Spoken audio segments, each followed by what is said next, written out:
우리가 일생을 살아가는 모든 사람들에게 있어서 빠질 수 없는 주제는 아마 고난일 것입니다. 삶을 살아가면서 고난의 골짜기를 지나가지 않는 사람은 없습니다. 남녀노소, 빈부격차를 막론하고 이 고난은 모두에게 찾아옵니다. 이처럼 고난이 없는 인생은 절대로 없다는 겁니다. 그래서 불교에서는 인생을 고해다, 인생을 고통의 바다다라고 표현을 했고요. 마지막 교부로 불리우는 성 베르나르도 수도사도 이 세상에서 태어나는 것은 불행이고 이 세상을 산다는 것은 고통이고 이 세상에서 죽는다는 것은 슬픔이다라고 말을 했습니다. 한 시인은 희노애락이 뒤엉켜 인생의 교향곡이 연주되는 것이다 라고 말을 했고, 또한 어떤 이는 고난을 통해서 자신의 삶을 발견한다라고 말했습니다. 그러므로 인생은 이 고난의 문제를 어떻게 다루고 이 고난을 어떻게 극복할 것인가에 대한 주제가 인생에서 가장 중요한 주제라고 해도 과언이 아닐 것입니다. 그렇다면 그리스도인으로 살아가는 우리는 인생 가운데 찾아오는 이 고난을 우리가 어떻게 대처하고 어떻게 극복해야 할까요? 오늘 본문에 보면 삶의 고통과 절망을 뛰어넘은 행복한 삶으로 거듭난 한 여인이 등장합니다. 여러분, 이 여인은 철저하게 망가졌던 인생이었지만 완전히 회복된 인생으로 새로워졌는데요. 이 여인이 바로 12년 동안 혈루병을 앓았던 그 고통으로 인해 삶을 살아갔던 한 여인이었습니다. 여러분, 혈루증은 어떤 병이냐 하면요, 이거 월경과 상관없이 불규칙적으로 자궁에서 피를 흘리는 만성 자궁 출혈병입니다. 구약 성경 레위기는 이 혈루증을 가리켜서 매우 부정한 병으로 여겼는데요. 여러분, 그러니까 이 여인은 그 부정한 병에 걸린 부정한 사람이었다는 겁니다. 그래서 이 여인은 육체적으로나 정신적으로나 굉장히 고통을 받고 살아갔던 사람이었던 것입니다. 그래서 이 여인의 지금 현재의 상황이 어땠냐면 남편도 떠났고 이웃도 다 외면하고 사회적으로 이 모든 관계들이 완전히 단절되어 있었던 여러분 그런 상태 가운데 머물러 있었습니다. 길어지는 투병 생활로 인해서 모든 재산들 다 병원비로 날렸습니다. 몸은 나빠질 대로 나빠져서 그야말로 절망 상태 가운데 빠져 있었던 사람이 바로 오늘 본문에 등장하고 있는 12년 동안 혈루병을 앓고 있는 한 여인이었던 것입니다. 자, 그런데 이때 이 여인에게요, 예수님이 지나가시는 거예요. 이 여인은 즉시 예수님에게 반응하기 시작합니다. 오늘 본문 26절에서 28절까지의 말씀 보면 제가 다시 한번 읽어드릴게요. 많은 의사에게 많은 괴로움을 받았고 가진 곳도 다 허비하였으되 아무 효험이 없고 도리어 더 중하여졌던 차에 예수의 소문을 듣고 무리 가운데 끼어 뒤로 와서 그의 옷에 손을 대니 이는 내가 그의 옷에만 손을 대어도 구원을 받으리라 생각함이로라. 이것저것 다 해봐도 안 됐던 거예요. 우리는 그럴 때가 있잖아요. 내가 이것도 해보고 저것도 해봤는데 내 인생은 왜 이렇게 안 풀리냐, 내 인생 열심히 사는데 알아본 거 없이 다 해봤는데 나는 왜 점점점 어렵고 고통스럽고 고난 가운데로 들어가고 있느냐. 지금 이 여인이 지금 그런 상태였던 거예요. 이것저것 다 해봤는데 안 되는 겁니다. 그래서 지금 마지막 지푸라기를 잡는 심정으로 예수님의 옷자락을 붙잡았던 것입니다. 그 이유가 뭐냐? 오늘 본문 28절 다시 보세요. 이는 내가 그의 옷에만 손을 대어도 구원을 받으리라 생각함이로라. 예수님의 옷자락에 내가 손만 대어도 내 병이 나을 것이라고 하는 믿음, 그것을 믿었다는 거예요. 사랑하는 여러분, 아무리 절망적인 상황이라 할지라도 예수만 믿으면 살 길이 있고 예수만 붙잡으면 축복의 사람으로 거듭납니다. 믿으십니까? 지금 이 땅을 살아가는 수많은 사람들, 위기 없는 사람, 고난 없는 사람, 절망 없는 사람이 어디 있겠습니까? 다 이구동성하고 있는 말들이 뭐냐면 힘들어요, 빡셉니다, 피곤합니다. 다 하나같이 들려온 소리들이 그런 거예요. 근데 우리가 기억해야 돼요. 내가 예수만 믿기만 하면 살 길이 있고 예수를 붙잡으면 난 반드시 회복된다. 축복된 사람으로 나는 거듭날 수 있다. 우리는 그 신앙과 믿음을 가지고 오늘 이 자리에 앉아 있는 거 아닙니까? 그래서 오늘은 역전의 하나님을 경험하는 그 믿음의 단계, 믿음의 프로세스에 대해서 여러분과 함께 묵상해 보는 시간을 가지기를 원합니다. 첫째로, 이 여인은 어떻게 믿음을 가지게 되었고 어떻게 믿음이 출발할 수가 있었을까요?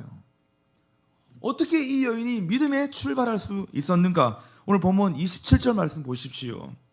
예수의 소문을 듣고 무리 가운데 끼어 뒤로 와서 그의 옷에 손을 대니.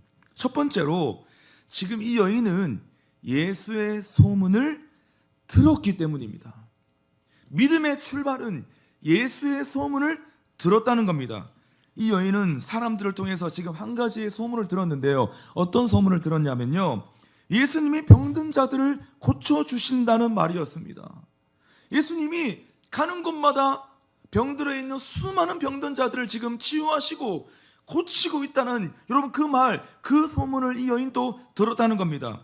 그러면서 자연스럽게 예수님도 내 병을 고쳐주시겠지, 예수님도 내 병을 고쳐주실 거야, 예수님도 내 모든 문제를 해결해 주실 거야 라고 하는, 여러분, 그 소망이 생겨났던 겁니다.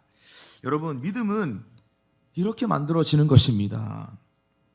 설교든 간증이든 소문이든 간에 듣는 중에 믿음이 생기는 것이에요. 아멘? 그래서 기독교는요, 듣는 종교라고 말을 하는 거예요. 로마서 10장 17절 말씀, 믿음은 들음에서 나며 들음은 그리스도의 말씀으로 말미암았느니라.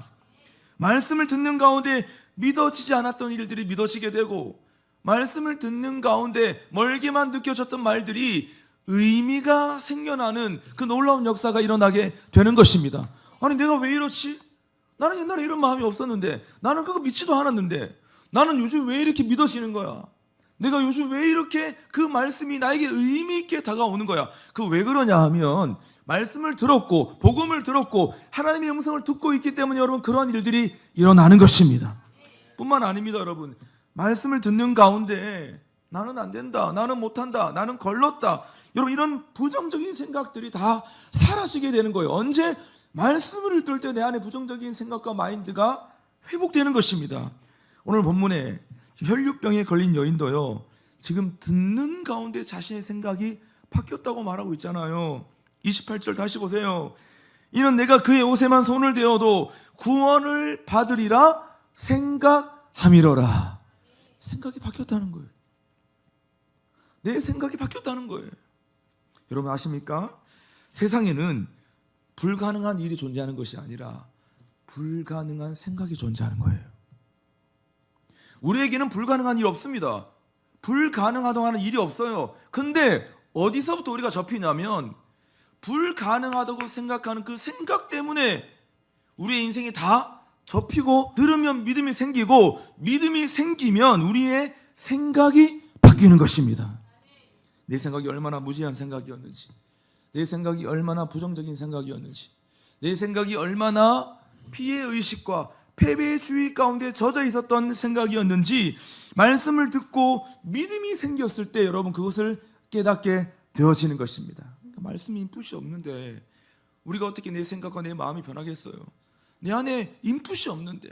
온갖 인풋이라고 하는 것은 세상이 말하고 있는 부정적 메시지밖에 없는데, 내 안에 온갖 인풋이라고 하는 것은 인스타 메시지밖에 없는데, 우리가 어떻게 내 마인드가 변하고 내 생각이 변하고 내 안에 모든 부정적인 그러한 삶의 방식들이 여러분 변화를 경험하겠습니까? 여러분, 그런 일은 없는 것이에요.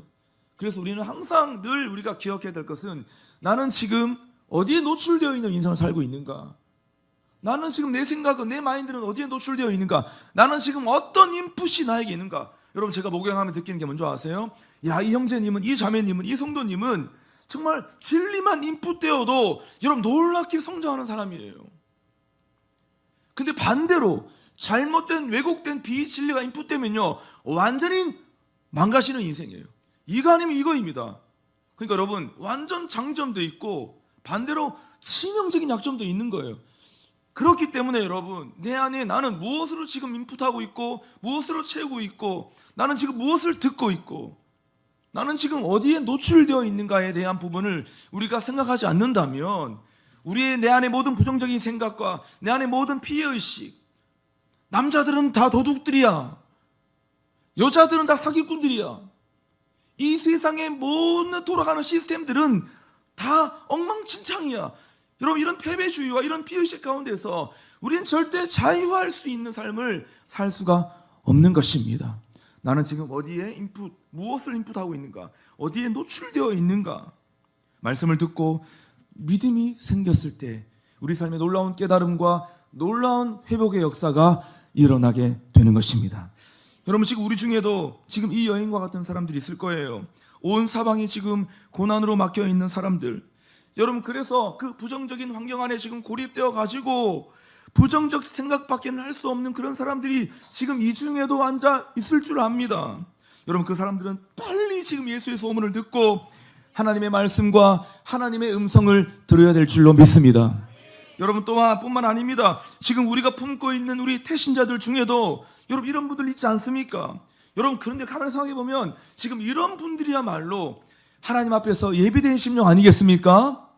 주님이 준비시켜 놓은 심령인 거예요. 우리 안에 이런 사람들을 발견하면, 야, 저 사람 믿는 사람이야, 이게 아니라, 아, 하나님이 지금 준비시키시고 예비시켜 놓은 사람이구나. 누구보다도 복음이 필요하고 하루빨리 복음을 들어야 될 사람이라는 것을 우리는 인식하기 시작해야 한다는 겁니다. 그래서 우리는 고통 가운데 있는 자들을 만날 때마다 우리가 단순히 위로하는 차원을 넘어서서 반드시 예수의 복음을 전함으로 그들이 예수님께 반응할 수 있도록 우리는 도와주어야 하는 거예요. 그게 사역입니다. 사역은 내가 변화시키는 게 아니에요. 사역은 지금 그 사람이 예수님에게 반응할 수 있도록 도와주는 겁니다. 여러분, 제가 목양한다는 개념, 제가 목양 사역을 한다는 개념은 뭐냐면, 여러분, 내 말에 무슨 힘이 있습니까? 저도 사람이고 인간인데 제가 말한다고 해서 여러분, 야, 이러면서 막 대가리 받고, 여러분, 그런 일이 없습니다. 그런데 그 사람, 그 자매님, 형제님이 진짜 변화를 경험한다는 건 뭐냐면, 제가 그 형제님과 그 자매님이 예수님에게 반응할 수 있도록 제가 도와주는 거예요. 연결해 주는 것이에요. 여러분, 그게 신방이고 그게 사역이고 그게 훈련인 것입니다. 우리가 다 여러분 그런 사역이 우리에게 있는 거예요. 우리가 품고 있는 잃어버린 영혼들, 태신자들, 우리의 가족들 다 예수님에게 반응할 수 있도록 우리가 도와준다는 행위가 뭐냐면 바로 주님의 말씀과 주님의 복음을 전하는 삶으로 우리가 나아간다는 것이에요. 왜입니까? 우리가 전하지 않으면 그들은 들을 수 없기 때문입니다. 로마서 10장 14절 말씀, 그런즉 그들이 믿지 아니하는 일을 어찌 부르리요, 듣지도 못한 일을 어찌 믿으리요, 전파하는 자가 없이 어찌 들으리요. 성경 분명히 말씀하고 있습니다. 전파하는 자가 없는데 어떻게 들을 수가 있느냐. 그러니까 너희들은 때를 얻든지 못 얻든지 항상 복음을 전파하는 데 힘을 쓰라고 성경은 우리에게 선언하고 있는 것입니다.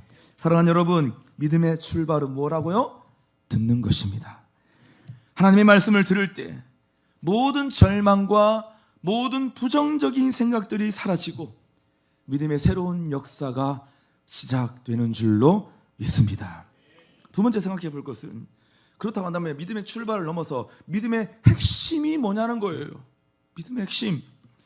여러분, 단순히 듣고 믿는 것만으로 지금 이 여인의 문제가 해결되었을까요?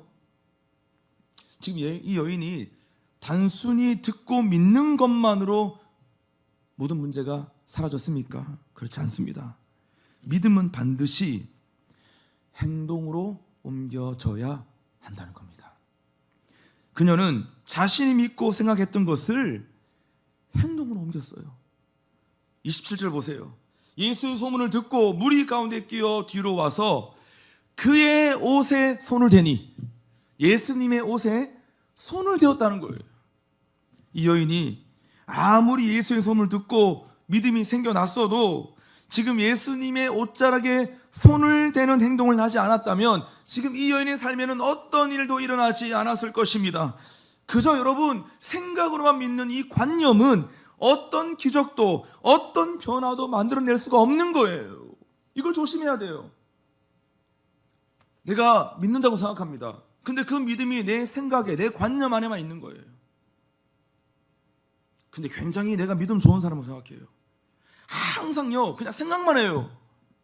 어떤 행동도 어떤 실천도 어떤 순종도 우리 삶이 없습니다. 그러니까 항상 관념적으로만 신앙생활을 하니까 10년 20년 평생을 걸쳐서 교회를 다니고 막 헌신하고 봉사해도 내 삶에 하나님의 변화와 하나님의 기적이 1도 일어나지 않는 겁니다. 그 외에 믿음의 능력을 상실한 것이기 때문입니다. 여러분 지금 이 여인에게 있어서의 믿음의 핵심이 뭡니까? 그것은 예수님의 옷자락을 만지는 행동이었습니다.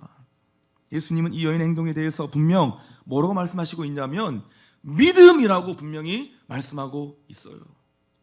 34절 보십시오. 34절 예수께서 이르시되 따라 내 믿음이 너를 구원하였으니 평안히 가라.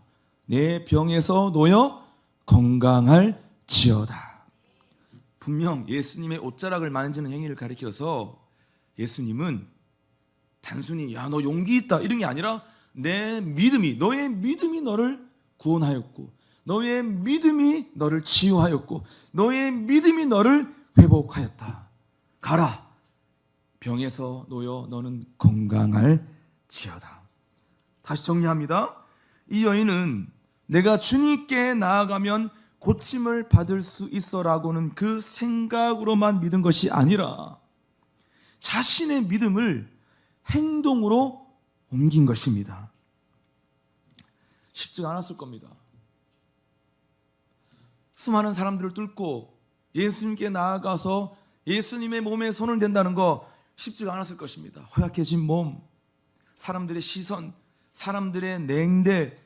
여러분 그러나 그 수많은 장애물들을 뚫고 이 여인은 뛰어가 예수님의 옷자락을 만졌던 것입니다.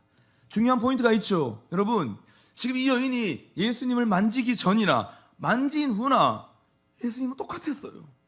지금 예수님은 똑같은 분이었습니다.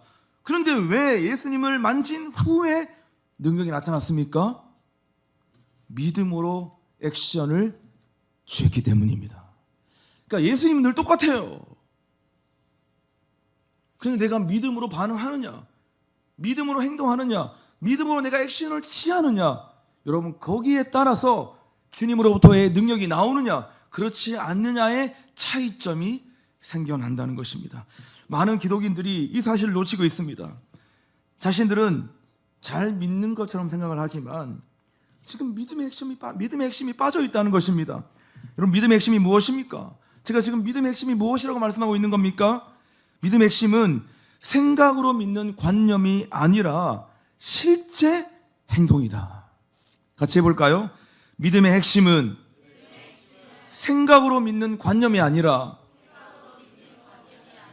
실제 행동이다. 믿음은 실제예요. 그래서 여기서도 종교인과 신앙인을 구분할 수 있습니다. 종교인은 생각으로만 믿는 사람이에요. 생각으로만 믿으니까 삶의 현장 속에 주님이 없어요. 신앙인은 행동으로, 실천으로 순종하는 사람이에요. 여러분 그러니까 기도하는 마음으로 아닙니다. 기도하는 겁니다. 사랑하는 마음으로 하겠다. 사랑하는 것이에요. 내가 섬기는 마음으로 아니요. 실제로 섬기는 거예요. 실제로 기도하고 사랑하고 섬기는 것이 믿음인 거예요. 근데 많은 종교인들이 이것을 오해하고 있습니다.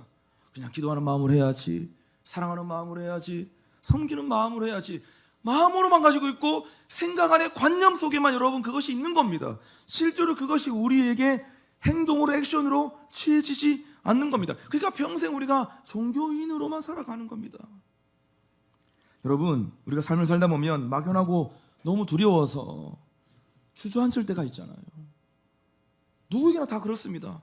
너무 힘들고 어렵고 참 너무 막막하다, 할 수 있는 게 없다라고 하면서 우리는 그냥 그 자리에 주저앉아 버립니다. 여러분, 그런데요, 그때 우리가 좀 믿음의 용기를 가지고 믿음으로 한 발자국, 한 발을 내디디면 하나님이 열어주시는 것이, 믿음으로 한 발을 내디뎌야 문이 열려지는 것입니다. 여러분, 여리고성이 무너지는 기적, 홍해가 갈라지는 기적, 요단강이 갈라지는 기적, 다 여러분 어떻게 되었습니까? 믿음의 한 발을 내디뎠을 때 일어났던 기적들이었습니다. 그런데 여러분, 하나님 홍해가 갈라지게 해주십시오. 홍해가 언제 갈라지나? 홍해가 갈라지면 내가 건너야지. 여러분, 그런 이스라엘 백성들은 홍해 못 건넜을 겁니다. 요단강이 언제 갈라지나? 그냥 계속 갈라지면 내가 건너야지. 여러분, 성경의 말씀은 그게 아닙니다. 정말 홍해를 향해서 한 발짝을 내딛었을 때 바다가 열렸습니다. 요단강이 열린 것이에요. 여리고성을 돌 때, 주를 향해서 함성을 외칠 때 여러분 어떻게 되었습니까? 여리고성이 무너지게 된 것입니다. 많은 신앙인들 어떻게 해요? 많은 종교인들은 갈라치면 내가 건너야지, 그 성이 무너지면 내가 승리했다고 말을 해야지. 여러분, 다 그러고 있는 것입니다. 사랑하는 여러분, 하나님이 우리에게 장애물을 뛰어넘으라고 하면 우리는 즉시 뛰어넘어야 되는 것입니다. 왜냐하면 뛰는 것은 내가 하는 것이지만 넘게 하는 것은 하나님이 하는 것이기 때문임을 믿습니다. 뛰어넘을 때 뛰는 건 내가 하는 거고 넘게 하시는 건 하나님이 하는 거예요. 근데 우리는 자꾸 그렇게 생각해요. 하나님, 나를 그냥 그대로 들어가지고 날 그대로 그냥 다른 장소에 딱 앉혀놓으십시오. 여러분, 다 신비적으로 미신적으로만 우리가 믿으니까 하늘에서 뚝 떨어지기를 바라는 거예요. 여러분, 그렇지 않은 거예요. 내가 뛰어넘으면 하나님은 넘게 하시는 분이다. 내가 뛰면 하나님은 넘게 하신다. 믿음의 발자국을 내딛으면 하나님이 열어주신다. 오른쪽 문이 닫혔다, 닫힌 게 아니라 하나님이 왼쪽 문을 열어놓으셨구나, 왼쪽을 향해 내 방향을 틀어야 되겠다. 여러분, 행동과 액션을 취했을 때 하나님이 모든 문들을 열어가시는 놀라운 은혜와 기적을 경험하게 될 줄로 믿습니다. 사랑하는 여러분, 믿음의 행동과 순종으로 하나님의 능력과 기적을 경험하는 저와 여러분 될 수 있기를 주의 이름으로 축원합니다. 마지막으로, 그렇다고 믿음의 결과가 무엇입니까? 믿음의 출발, 믿음의 핵심, 반드시 믿음의 결과에 이르게 된다는 겁니다. 믿음은 결과가 있는데요, 본문 34절 말씀 우리 크게 한번 선포합시다. 시작. 예수께서 이르시되 따라 내 믿음이 너를 구원하였으니 평안히 가라. 내 병에서 놓여 건강할지어다. 아멘. 여러분, 하나님 그렇게 박박한 분이 아니세요. 우리가 조금만 믿음으로 반응하면요, 하나님은 즉시 응답해 주시는 분이신 줄로 믿습니다. 아니, 즉시 응답 안 하셔도 하나님의 때에 하나님의 큰 그림을 가지고 하나님의 시간에 하나님 반드시 응답해 주십니다. 조금만 반응해도, 조금만 믿음으로 반응해도 하나님은 그 일을 하시는 분이세요. 질병에서 자유케 하실 뿐만 아니라 우리의 영혼까지도 구원해 주시는 참 좋으신 하나님이십니다. 사랑하는 여러분, 그러니까 하나님이 함께 하심을 실제로 믿고 순종하면, 믿음의 액션을 취하면 우리 안에 있는 모든 기적은 상식이 되는 것이에요. 그 기적은 더 이상 기적이 아니라 우리에게 늘 일상이 되는 것이고 상식이 되는 놀라운 역사가 일어나는 줄로 믿습니다. 오늘 우리에게 필요한 것이 무엇입니까? 순종과 결단입니다. 듣고 내 안에 믿음이 생겼고 믿음의 생각을 한다면 그 생각은 결과를 난다처럼 그 믿음의 생각으로 우리가 행동하고 순종했을 때 우리 안에 놀라운 하나님의 역사가 일어나게 되는 것이에요. 순종의 결단으로 나아갈 때 하나님의 능력을 경험하는 우리 모두가 될 수 있기를 바랍니다. 결론을 맺겠습니다. 기독교 최고의 지성 C.S. 루이스에게 한 학생이 질문을 던졌습니다. 교수님, 인간을 사랑하는 신이 실제로 존재한다면 교수님은 이해할 수 없는 인생의 모든 문제를 어떻게 설명하시겠습니까? 우리 이럴 때 있잖아요. 하나님 살아계시는 거 맞아? 하나님이 존재하신다면 어떻게 내 안에 이런 일이 일어날 수 있어? 하나님이 살아계시다고 한다면 어떻게 저 성도님에게 저런 일이 일어날 수 있어? 아니, 하나님이 살아계신다고 한다면 어떻게 저렇게 믿음 좋은 삶에, 믿음 좋은 사람에게 그런 일이 일어날 수 있어? 아마 한두 번쯤은 다 이런 일들을, 이런 생각들을 해보았을 것입니다. C.S. 루이스는 이렇게 대답했습니다. 성경은 설명을 시도하지 않습니다. 단지 반문을 제시할 따름입니다. 반문이 무엇입니까? 그렇지 않아도 인간이 교만한데 이 고통마저 없었다면 인간이 얼마나 교만했겠는가. 여러분 그런 생각 해봅니다. 야, 내 안에 이런 어려움도 없이 내가 어떻게 겸손할 수 있을까? 난 진짜 교만한 사람인데, 나는 뼛속까지 교만으로 똘똘 뭉쳐져 있는데 내 삶에 이런 고통도 없고 이런 고난도 없으면 내가 얼마나 교만한 괴물이 될 수 있겠는가. C.S. 루이스의 교수님 말이 맞습니다. 여러분, 만약 우리 인생에 고난이 없다면 우리가 어떻게 되었겠습니까? 우리는 예수를 만날 수도 없고 예수를 믿을 수도 없고 기도를 배우지도 못했을 것입니다. 기도했겠습니까? 내 예상대로, 내 생각대로, 내 계획대로 다 되었는데 여러분 누가 기도하겠습니까? 누가 하나님께 도와달라고, 은혜 달라고, 주님 좀 보살펴 달라고 여러분 기도하겠습니까? 절대 여러분, 아마 우리 같은 죄인들에게 여러분 그런 일은 없을 거예요. 그래도 내 몸이 요 정도 좀 아파주니까 주여 은혜를 주옵소서, 내 마음이 지금 아프니까 하나님 내 마음을 치유하여 주세요. 그래도 내 인생이 좀 이렇게 힘든 일이 있으니까 하나님 바라봅니다. 주님 의지합니다. 주님만 의지해요, 의지해요. 목 놓아 이러가 우리 소리 지르며 하나님을 찬양하고 노래하는 거 아니겠습니까? 여러분 그런 의미에서 고난은요 성경 말씀처럼 유익입니다. 시편 119편 71절 고난 당한 것이 내게 유익이라 이로 말미암아 내가 주의 율례들을 배우게 되었나이다. 고난이 지금 유익이래요. 말이 됩니까? 왜 고난과 고통이 어떻게 나에게 유익입니까? 세상 많은 사람들은 고난 올 때마다, 고통 올 때마다 이건 나에게 해로운 것이라고 말을 하는데 하나님은 반대로 말씀하고 있는 거예요. 고난이 내게 유익이다. 왜? 내가 이 고난 때문에 하나님을 알게 되었고 하나님의 뜻과 하나님의 법을 알게 되었다라고 고백하고 있는 것입니다. 여러분 이런 측면에서 본다면요, 우리가 진짜 언제 하나님을 알게 되었는가 가만히 보면요, 내 인생에서 고통과 고난의 삶이 지나갈 때 우리는 그때 하나님을 알게 되었고 주님의 뜻을 기억하고 주님을 붙잡게 되는 일들이 일어났던 것입니다. 여러분 고린도후서 12장 9절 말씀 보세요. 우리 같이 선포합시다. 시작. 나에게 이르기를 내 은혜가 내게 족하도다. 이는 내 능력이 약한 데서 온전하여짐이라 하신지라. 그러므로 도리어 크게 기뻐함으로 나의 여러 약한 것들에 대하여 자랑하리니 이는 그리스도의 능력이 내게 머물게 하려 함이라. 아멘. 바울이 육체에 가시가 있었어요. 뭐 정확히 모르는데 사도 바울이 그 대사도께서 몸이 안 좋았어요. 육체의 가시 때문에 너무나 힘들었습니다. 그것 때문에 사역하기가 너무 힘들었어요. 그래서 기도했어요. 하나님 좀 고쳐주세요. 3번이나 기도했다는 거예요. 그건 뭐냐면 진짜 기도 많이 했다는 겁니다. 그런데 고쳐달라고 기도할 때 하나님이 주신, 내가 고쳐줄게 이게 아니라 하나님 뭐라고 말씀하시냐면, 야, 내 은혜가 너에게 좋게, 너 그거 달고 살아도 내 은혜가 너에게 충분해. 왜? 내 능력이 약한 데서 온전하여짐이라.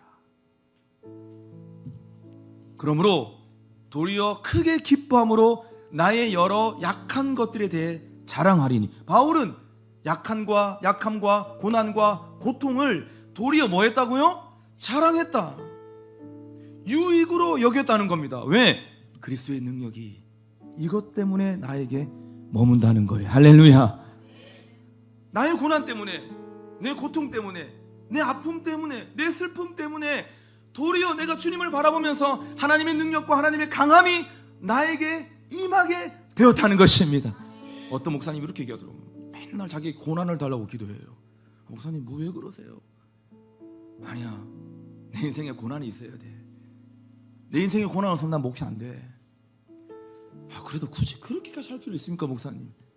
근데 계속 그 목사님은요, 하나님께 그렇게 기도한대요. 하나님, 제가 제 삶에 고난 없으면 제가 정신 못 차리니까 내 삶에 고통과 고난이 없이는 제가 온전한 진리를 성도들에게 못 전하니까 제 삶에 고난 좀 주세요, 고통 좀 주세요.